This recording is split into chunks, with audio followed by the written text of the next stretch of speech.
of the Texas Rangers, starring Joel McCrea as Ranger Jayce Pearson. Another authentic reenactment of a case transcribed from the files of the Texas Rangers.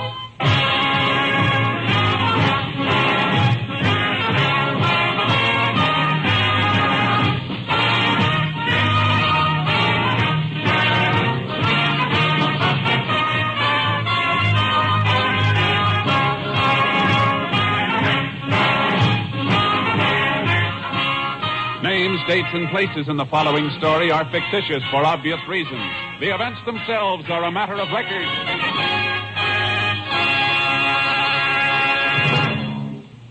In 2 days, a new year will be upon us, and with it come top New Year's Day football games on this NBC station. Both the Cotton Bowl and the Rose Bowl games will be broadcast by NBC this New Year's Day. First, from Dallas, Texas, you'll hear the wide-open passing game of the Kentucky Wildcats and the Texas Christian Horned Frogs.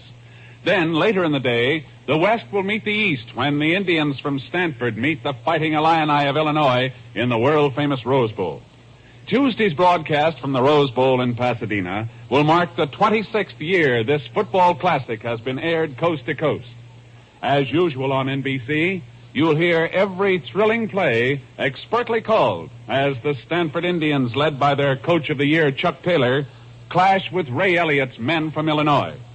Make your New Year's Day more enjoyable by listening to both the Cotton Bowl and the Rose Bowl football games on this station of the NBC Radio Network.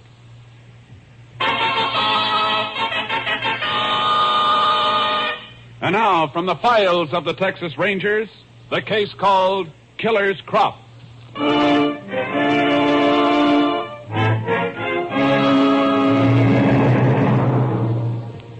It is 10:35 p.m., April 16th, 1947. A black coupe is driving west on a deserted highway 20 miles from San Antonio, Texas.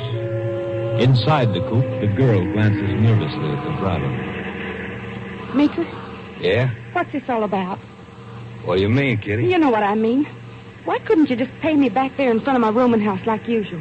Why bring me way out here in the sticks? Like I told you, Kitty, the boss says we gotta be real careful these days. Yeah, this is far enough. Come on, let's walk a little. I'd rather go back home. Now, Kitty, don't tell me you're not interested in the money anymore. What's the matter, Kitty? Well, nothing. I'm just tired. Sure, that's all it is. Wouldn't be you've gotten cold feet or anything like that, would it? Cold feet? Why, of course not. It's just that I... That may be why you went to see that doctor the other day? Doctor? Oh, you didn't think the boss and I knew about that, huh? Listen, Meeker. The doctor gonna take care of your cold feet, is he? Or maybe the police are. I haven't been with the police. No, not yet. Well, where were you fixing to go when I came by this evening? Why, just to a movie. Sure. That's why you had all those crop-dusting auto blanks we told you to burn. I just forgot to burn them. Yeah? You weren't by any chance figuring on turning them over to the police for evidence, were you? No. Too bad, Kitty. Too bad. You used to be a good mule. Meeker, you got it wrong. Have I? So all of a sudden you're too good for the outfit, huh? You want out, maybe? All right. I'm sick of the whole rotten, filthy mess. Look at me. Look at the wreck that stuff made out of me, and I've been helping make wrecks out of other people. Well, I'm through. I'm getting out. My, isn't she an angel all of a sudden? No, not by a long shot. But maybe someday with help I can get over it. You want to tell that to the boss? You think I'm afraid to say it to him, huh? Okay, take me to him. You know something? I already did. What? Standing right there in the bushes behind you. Oh.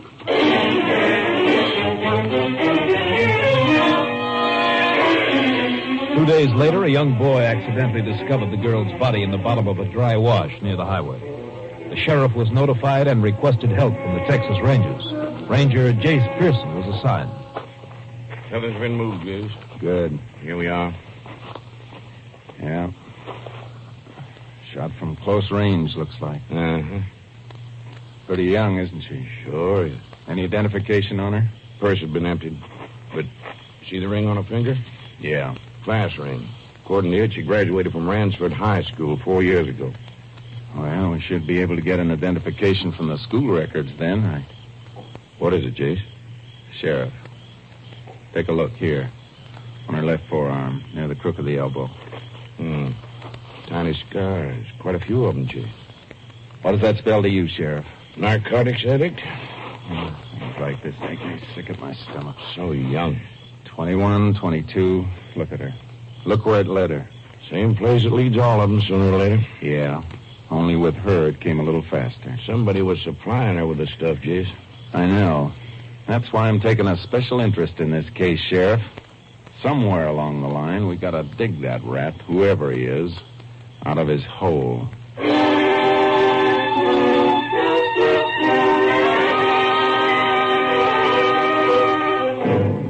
From the Ransford High School records, we identified the dead girl as Kitty Barrows, 22 years old. She had listed as her next of kin an uncle, S.B. Cullen, who owned a ranch near Ransford. Cullen was sent for. In the meantime, we learned that Kitty had lived at a rooming house in San Antone. We called on her landlady there, Mrs. Wormser. Kitty dead. Ranger, I just had a fear it might be something like that. She'd been gone overnight before, but this time when it got to be 2 days, I just began to get a fear. Yeah. Mrs. Wormser, where did Kitty work? Work? Well, I'm not sure she did. Oh? At least I don't know what kind of a job you could hold down, being out all hours and sleeping all morning like she used to. I see. Always was a mystery to me where she got her money. But I'm one that believes in minding my own business. But she did seem to have quite a little money? Sheriff, these days, to dress the way she did and drive that flashy yellow convertible around, you don't do that on nothing. Yellow convertible? Yes. Still parked out back. Well, we want to take a look at that. You say she went out at night frequently, Mrs. Wormser? Well, there were several boys I had dates with her. Never saw any of them more than once. And then there was one that was with her several times. You know his name? No. Can you describe him? Well, I'd say he was in his late 20s, maybe 30. About your height, Sheriff. Anything else? No. Except he always wore a leather jacket.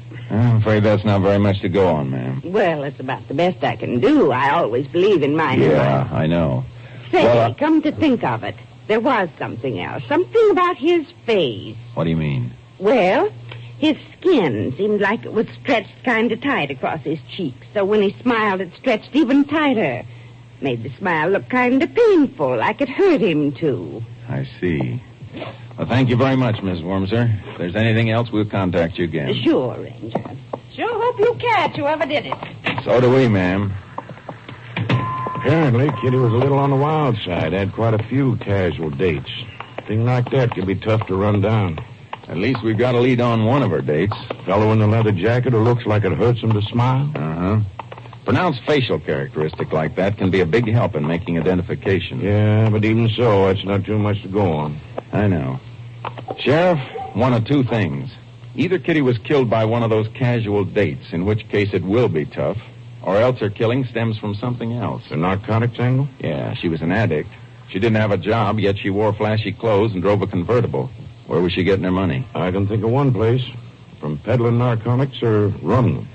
I'll have the lab give her car a good going over. If she was using it to transport narcotics, they'll be able to tell us.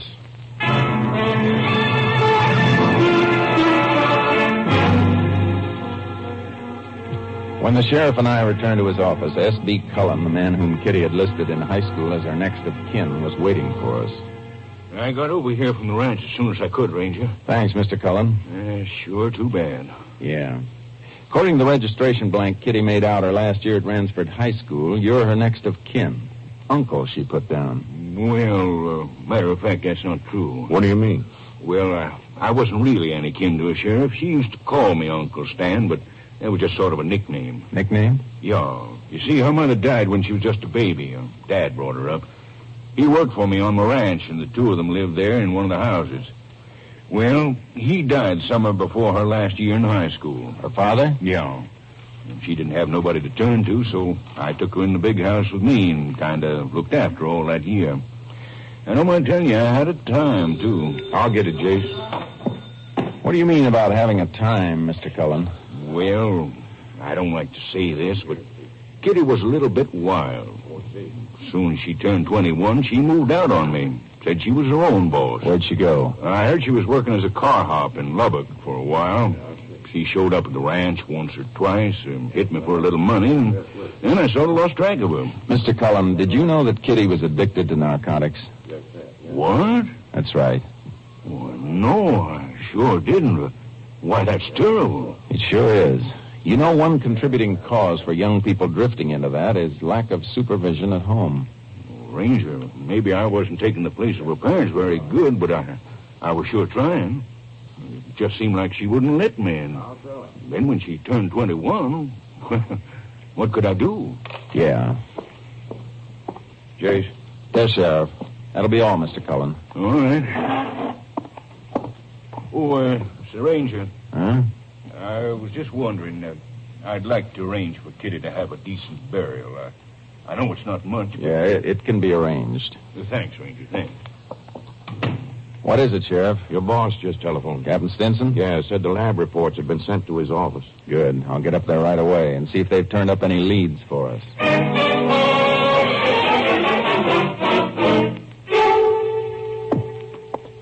Here are the reports, Jayce. Looks like your hunch the girl was transporting narcotics in her car was a good one. Yeah, microscopic particles found in the trunk. That's right. They found something else, too. In the tread of the tires.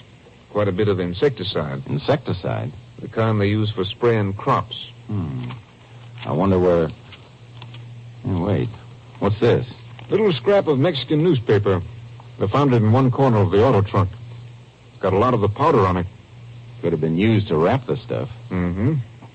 As you can see, there's a little of the paper's name shown at the top. And just 4 letters. E-N-D-O. Either part of the paper's name or the town where it's published. Mexico. I wonder if that's where the stuff came from. It's a chance, although you know how thorough the Border Patrol's been. Yeah. You got anything else, Captain? One thing more. Something that hits me kind of hard. What is it? We located a doctor who told us Kitty had planned to enter a sanatorium for treatment. What? Say, that could peg the reason for her murder. If she was running the stuff and decided to take treatments for her own addiction, that means she was probably trying to pull herself out of the mess. Whoever she was working for could have found out about it. Could have been afraid she'd turn them in. So they killed her to shut her mouth. It's a rotten business, Jayce. And as far as I'm concerned, this is the most important case we've got. I feel the same way, Captain. We find who Kitty was working for, and we've got her killer. And right now, looks like the trail leads into Mexico.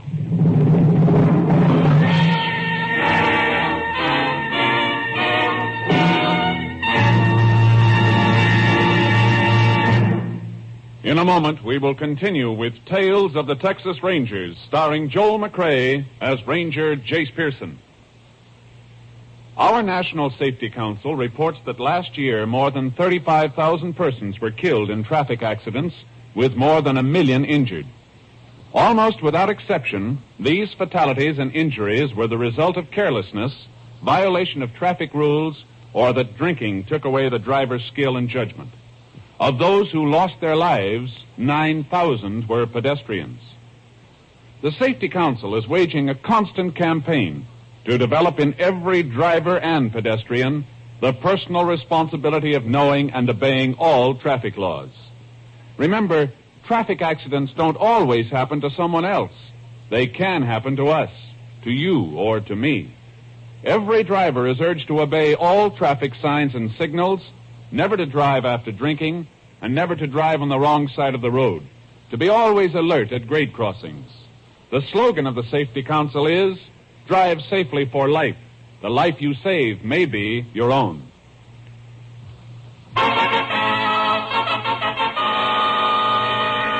We continue now with Tales of the Texas Rangers and our authentic story, Killer's Crop.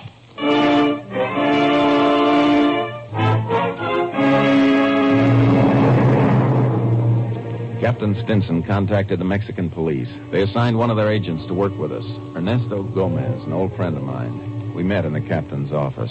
It would seem as though a new channel for smuggling narcotics is in existence, Jason. That's the way it looks to us, Ernesto. The Border Patrol's got a pretty tight clamp on all the old ones. Here's a case of it reaching as far north as San Antone. You fellows have any recent leads on operations in Mexico? Sure, Captain Stinson. We make it a point to keep track of recognized traffickers in narcotics down there. Which of them are in jail, which have served their sentences, and where they are. You'll probably do the same thing. Mm-hmm, yeah. A year ago, one of them completed his prison sentence, Chuy Flores. He had been convicted as a grower. Grower? See. He raised puppies and extracted the raw powder. After he was released from prison, he dropped out of sight. Only yesterday, I received a report that he had been seen recently in a town 100 miles or so below the border.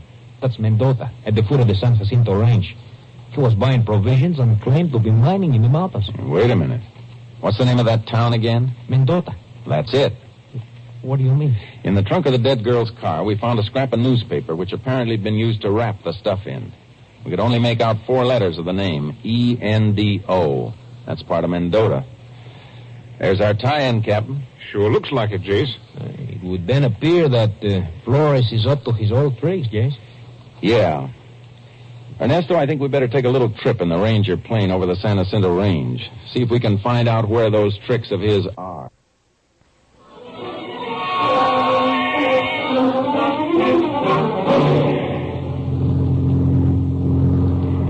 Some rugged country down there, Ernesto. See. Those mountains are quite wild. You know, once I trailed a fugitive through them for 4 days on foot without a sign of another human being. Well, we've crisscrossed this range pretty thoroughly. I'll have our pilot alter course and... Hey, Jayce. Yeah? Look. Yeah. A little pocket down there just below the ridge. See. Pale patch of orange. That's puppies. Keep her flying straight ahead, Buck. I don't want anyone down there to know we're interested. I reckon that could be your Chewy Flores, Ernesto? Yeah, there's a real good chance of it, Jayce. You got the spot fixed in your mind? See, got it. Okay, that's all we need to see from here. Now we'll go back and pack in for a closer look.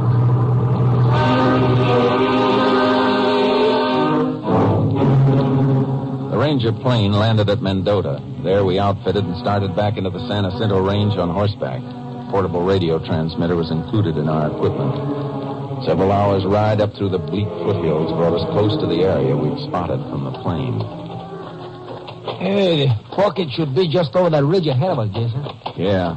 Well, we better leave the horses here. Ooh, Charky. Oh. We can tie them in this clump of scrub. See? They should be sufficiently hidden here, I think. Okay, let's go. We'll work our way up the top of the ridge here. Bueno. There's plenty of cover along the top. Yeah. Okay, we better keep down and take advantage of this brush. See. Is this good, Jayce? Yeah. Well, there it is, all right. See, right below us. The patch of puppies. A little hut there at the edge of the clearing. Look, a man near the door. Just let me get my binoculars on him. Chewy Flores. Your hunch about him was right, looks like. Well, Chewy Flores at this end and maybe the dead girl at the other. See, the question is, who is the tie-up between them? We're going to roost right here until somebody shows up to pick up some of that stuff.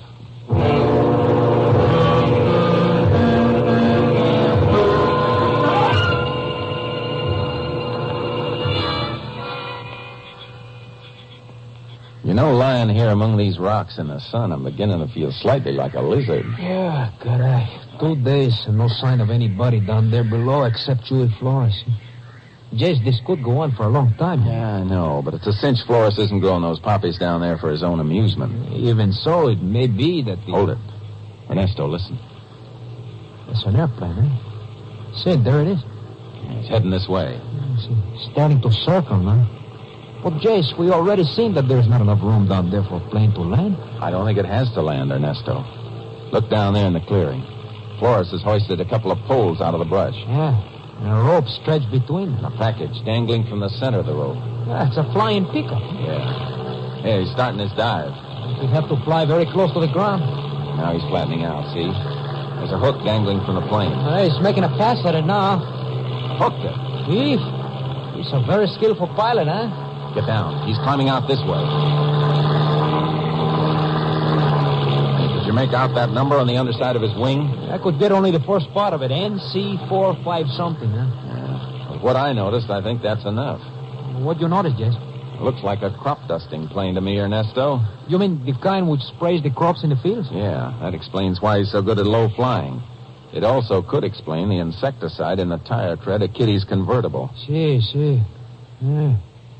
Flores here, the pilot in the middle, the dead girl at the other end. You think that the pilot is the boss of the operation? I don't know. To get an answer to that, first, we gotta find the pilot.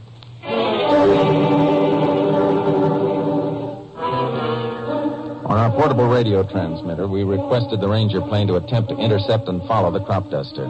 Then we moved in, and Ernesto placed Flores under arrest. By the time I reached the border and called Captain Stinson, he had some information for me. Our plane intercepted the crop dusting plane, all right, Jayce. Stayed far enough away so as not to arouse suspicion. Tag him all the way to his airport? Lost him for a few minutes, then spotted him again, landed at the Tri-City Airport.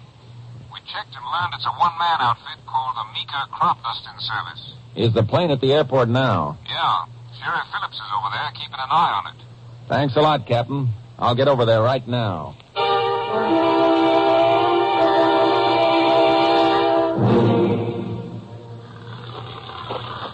Jayce, over here. Yes, Sheriff. I'm setting up headquarters here behind this shed for the time being. See that little hangar off there by itself? Yeah, Meeker Crop Dusting Service. Captain Stinson said it was a one-man outfit. Uh-huh. Meeker's a pilot. Is he in that hangar now? Yeah, working on his plane. Boys in the control tower told me he mentioned a faulty fuel pump to them when he came in. You mean he's been right there with his plane ever since he landed? According to them, he has. That puts us in luck, Jayce. If he's the boy that picked up that package below the border, then it should be somewhere in that plane or hangar. Yeah, Hey. Man coming out of the hangar. Must be Meeker. Heading for the coffee shop, looks like. Sheriff, you get a good look at him? I sure did, Jayce.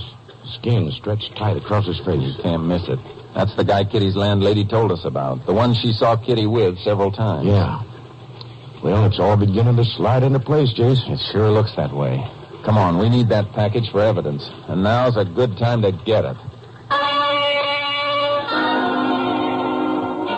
While Meeker was in the coffee shop, the sheriff and I searched the plane and the small office in the corner of the hangar. And we were unable to find the package. I don't get it, Jayce. We know Meeker picked it up below the border on the fly. Maybe that's just the way he unloaded, Sheriff. On the fly. What do you mean?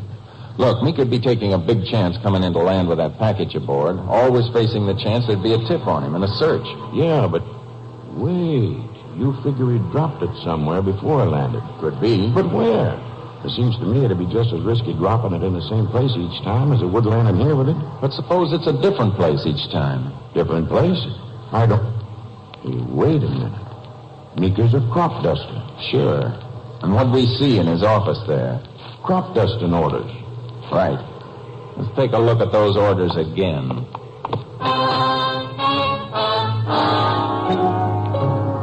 On the top of the spindle was an order for that day to dust a cotton field 20 miles east. We rushed to that cotton field, hoping to find the package before it was picked up. Some more walking than I've done for quite a spell. Yeah, well, we've already walked our way around 2/3 of the field, but we've been sticking to the edges, Jayce. For all we know, that package you picked up in Mexico could have been dropped plumb in the middle of the field. Maybe, but I doubt it, Sheriff. I think they'd want to keep it as close to the roads as possible, so the runner could drive up close and pick it up, instead of walking right through the field. Yeah, sounds logical, but I... Sheriff, look over there. A package. The package. Just about 20 feet in from the road. Sure. That accounts for the insecticide in the tread of Kitty's tires. She'd drive up alongside whichever field Meeker had sprayed that day and hunt around till she found the package. Just in from the edge. Mm-hmm. Well, what now, Jayce? Now we wait around and find out who's taking Kitty's place.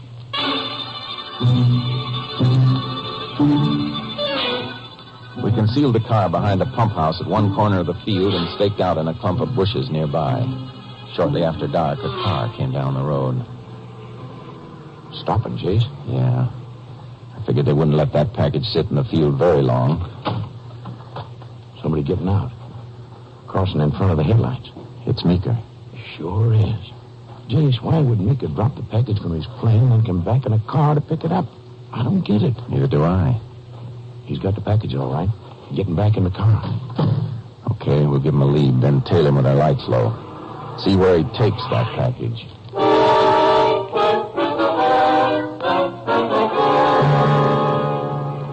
Look, Jayce.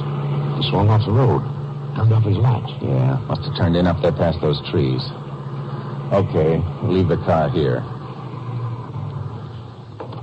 Who Looks like a ranch where he turned in. Yeah.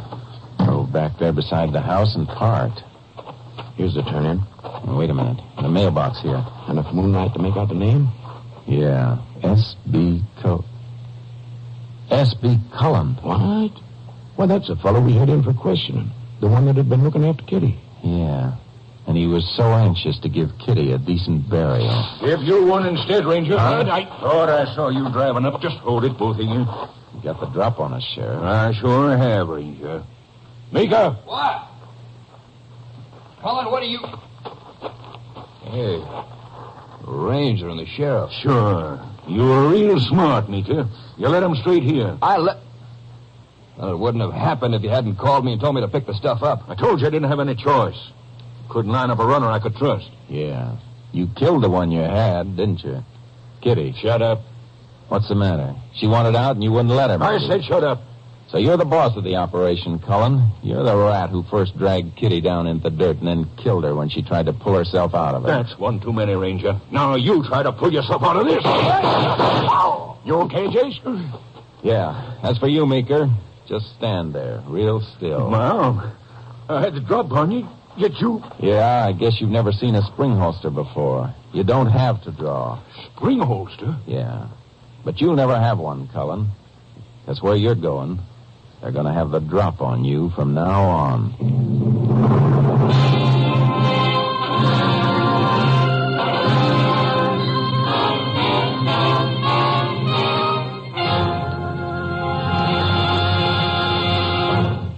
In just a moment, we will tell you the results of the case you have just heard. Here's another last-minute reminder to make your plans now to enjoy both the Cotton Bowl and Rose Bowl football games Tuesday on this station. In Dallas, Texas, at the famed Cotton Bowl, the Wildcats of Kentucky, led by their All-American quarterback, Vito Perillo, will meet the wide-open passing attack of Dutch Meyer's Texas Christian Horned Frogs. And, as usual, NBC will switch to Pasadena, California, at the conclusion of the Kentucky-Texas Christian Grid Battle to bring you the color of the Tournament of Roses and the exciting Stanford, Illinois football game. The Rose Bowl will be playing host to Coach of the Year Chuck Taylor's Stanford Indians and Ray Elliott's Fighting Illini from Champaign, Illinois. Arrange a football party at your home and enjoy a full day of the country's finest grid clashes. Broadcast direct to you by NBC from both the Cotton Bowl and the Rose Bowl Tuesday, New Year's Day, on this station of the NBC Radio Network.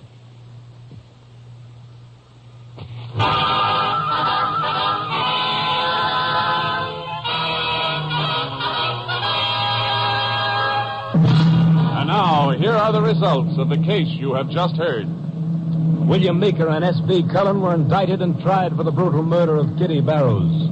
For his part in the crime, Meeker was given a life sentence. On the morning of November 3rd, 1948, at Huntsville Penitentiary, Cullen was put to death in the electric chair. Next week, Joel McCrea in another authentic reenactment of a case from the files of the Texas Rangers.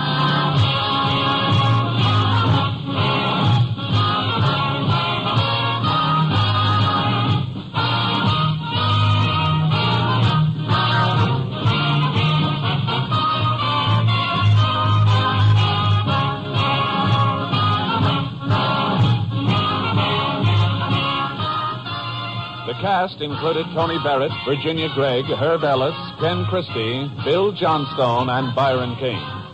Technical advisor was Captain M.T. Lone Wolf Gonzalez of the Texas Rangers. This story was transcribed and adapted by Bob Reif, and the program is produced and directed by Stacy Keach. This is Hal Gibney speaking.